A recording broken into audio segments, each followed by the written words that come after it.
Hi அஸ்ஸலாமு அலைக்கும். என்னோடய பிரதர் இங்கே இருந்தப்போ நாங்கள் லாஸ்ட்டாக போன டூரிஸ்ட் பிளேஸ் தான் துபாயில் துபாய் ஃப்ரேம். ஸோ இந்த ஃப்ரேமுக்கு போகிறதுக்கு ரொம்ப எக்ஸைட்டடாக இருந்தது. அண்ட் அங்கே போனதுக்கப்புறம் நாங்கள் ஆன்லைன் டிக்கெட் புக் பண்ணணும். அவுட்லுக் வந்துட்டு சன்செட் டைம்ங்கிறதுனால ஃபோட்டோஷூட்டுக்கும் வீடியோவுக்கும் ரொம்ப நல்லா இருந்தது. அண்ட் இன்சைட் போயிட்டு ரைட் சைடு என்ட்ரன்ஸில் இருந்து அங்கே இருந்து 3D வியூஸில் துபாய் மக்களோட ஹிஸ்ட்ரி போட்டு காமிச்சிருந்தாங்க. ஸோ அது பார்க்க ரொம்ப ரியலாகவே இருந்தது. அவங்களோட ப்ரெசன்ட், பாஸ்ட் அண்ட் ஃப்யூச்சரை வந்துட்டு எப்படி கொண்டு போனாங்க அப்படிங்கிறத வந்துட்டு ரொம்ப நல்லாவே காமிச்சிருந்தாங்க. ஸோ நாங்கள் மேலே போகிறதுக்கு லிஃப்ட்டை தான் யூஸ் பண்ணணும். லிஃப்ட்டில் வந்துட்டு 75 செகண்ட்ஸில் மேலே போயிடலாம். அண்ட் லிஃப்ட்டோட இன்சைட் லைட்டிங்ஸ் வந்துட்டு ரொம்ப நல்லா இருந்தது. அண்ட் மேலே போனதுக்கப்புறம் அந்த துபாயோட வியூஸ் சூப்பராக இருந்தது. நைட் ஆனனால அந்த லைட் செட்டிங்ஸ் எல்லாமே சூப்பராக இருந்தது. அண்ட் இன்சைடில் அவங்க வந்துட்டு ஒரு கிளப்பு மாதிரி வந்துட்டு செட் பண்ணி வச்சுருக்காங்க. ஸோ அந்த லைட் செட்டிங்ஸ் எல்லாமே ரொம்ப கலர்ஃபுல்லாக இருந்தது. கிளாஸில் நடக்கிறதுக்கு எனக்கு ரொம்ப ஸ்கேரியாக இருந்தது. ஏன்னா எனக்கு யூஸ்வலாகவே ஆக்ரோஃபோபியா இருக்குது.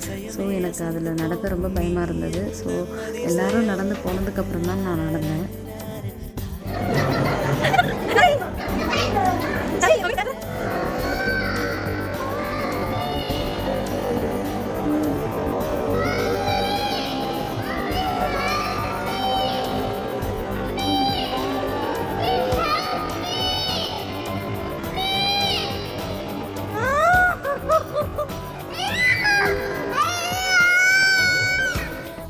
அந்த கிளாஸில் நடந்தது ரொம்ப த்ரில்லிங்காக இருந்தது. கீழே விழுகிற மாதிரியே இருந்தது.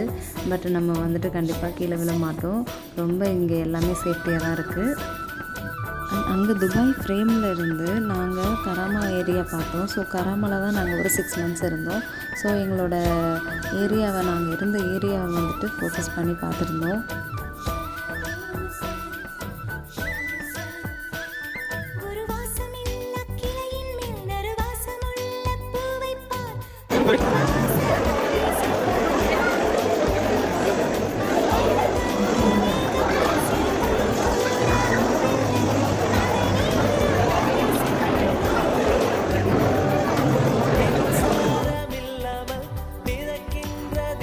அண்ட் நியர்பை பில்டிங்ஸ்லாம் எந்த அளவுக்கு அழகாக கட்டியிருக்காங்க அப்படிங்கிறதையும் பார்த்தோம்.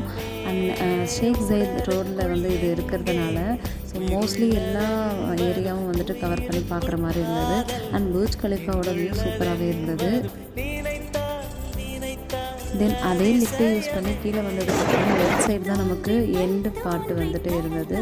ஸோ அந்த எண்டு பார்ட்டில் வந்துட்டு ஃப்யூச்சர் துபாயை வந்துட்டு ஒரு ஸ்க்ரீன் பிளேயில் போட்டு காமிச்சிருந்தாங்க. அதுவுமே நல்லா இருந்தது. அண்ட் கீழே வந்ததுக்கப்புறம் ஒரு ஷாப்பிங் சென்டர் மாதிரி இருந்தது. அண்ட் துபாய் ஃப்ரேம் ஷேப்பில் நம்மளோட ஃபோட்டோஸ் எல்லாம் அதில் காமிச்சிருந்தாங்க. அதெல்லாம் ரொம்ப நல்லா இருந்தது.